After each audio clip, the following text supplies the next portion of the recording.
finalists striding out for the men's 400 individual medley final here. Leon Marchand of France, still the world record holder, taking it away from Michael Phelps, who held it for such a long time. David Johnston, well, been on a couple of world championship teams for the United States consecutively, and coming off a swim in Doha as he made the final and finished 5th in the 400 IM, and already taking the title of the 800 free here at this meet.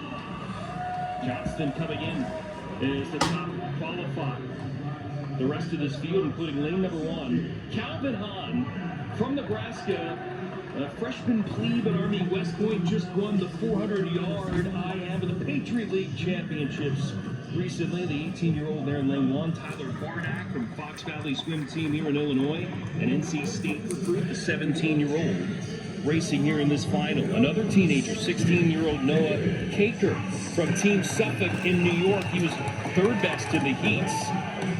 David Johnston, again from the swim team, top qualifier by 1.2 seconds. Jay Litherland, Olympic silver medalist in this event from Tokyo, trains at Sun Devil Swimming in Tempe, the 28-year-old there in lane 5. Gabriel Manteufel, personal best in heats for the 16-year-old from Sandpipers of Nevada.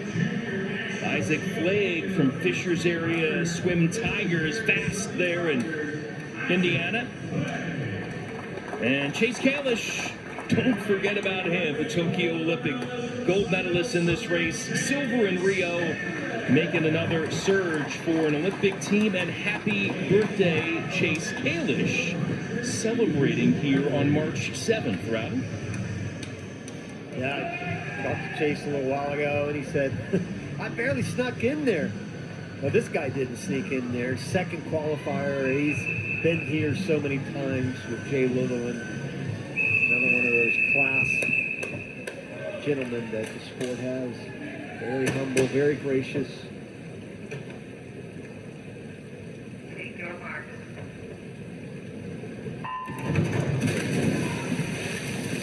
So, Rowdy, as you forecast this race for Paris, the answer to the question is Carson Foster and? Well, you know, Carson Foster obviously is the guy that you want to choose, but if you think about it, the top 6 swimmers all returned from those Olympic trials 3 years ago, and all of them have gotten a little better. You look at Johnson, just qualified in the final at the World Championships a couple of weeks ago. Obviously, Litherland has been there time and time again. But yeah, Carson Foster is definitely the class. And then there's Chase Kalish. You never know about this guy.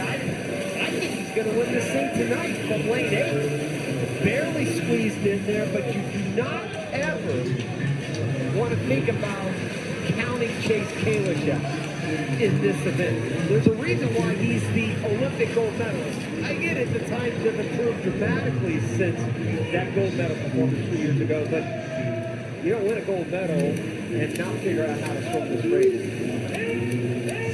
Rocking up top in lane number 8 was Kalish in butterfly to begin. And now in backstroke, started to see a surge from Litherland in lane number 5. Johnston kind of tagging along there.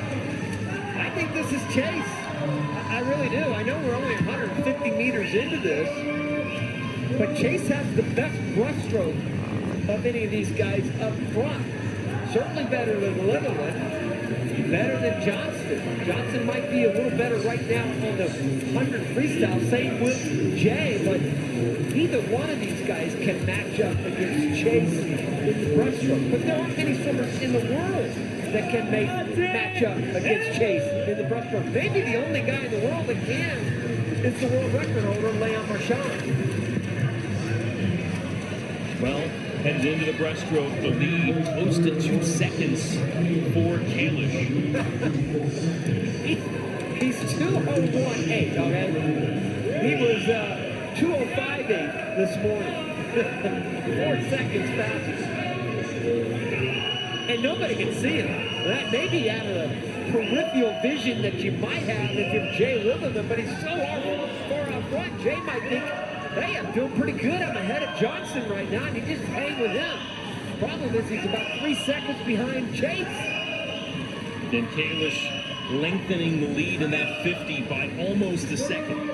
Yeah, he's a full second ahead of Jay Litherland. Now, Johnson made up some room, but he's a half a second behind Chase in that specific 50 of the breaststroke leg. So they got a lot of room to make up, and he'll be able to get a good view of the whole field. I'm talking about Chase way up there, almost out of the picture. That's how big of a lead he's built.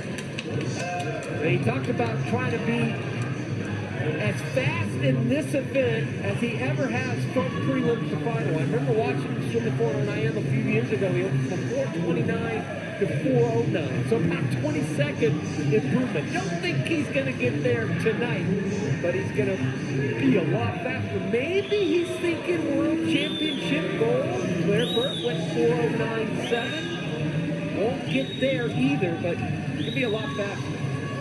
Although, you know what? He is really hurting right now. 31-1, 29-6 there for Johnson, who's only 2 seconds now down. Remember, Johnston, with his distance freestyle experience, already took the win here in the 800 free at Westmont, and he is on a tear right now. Does he have enough to overcome this? No.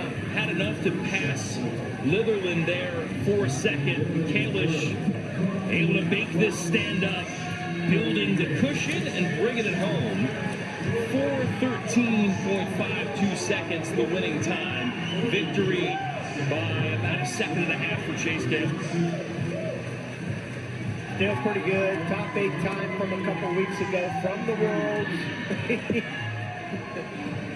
How he swims this race at 30 years of age and still swims it at the highest of levels is just beyond me. I just can't even begin to imagine swimming this event at 13 years old, at 23 years old, and at 30. More power to him, man. Unbelievable. He was hurting a little bit here, but he did exactly what a pro is going to do. Let me just cruise this first 50, catch my breath a little bit, and then I'll go ahead and bring it home just enough to be able to win. And he did just that. Guy that's been performing at a top level in this event for over a decade. Silver in the Worlds going back to 2013. That Olympic gold from Tokyo, and now a race win here at Westmont. We'll hear from him in just a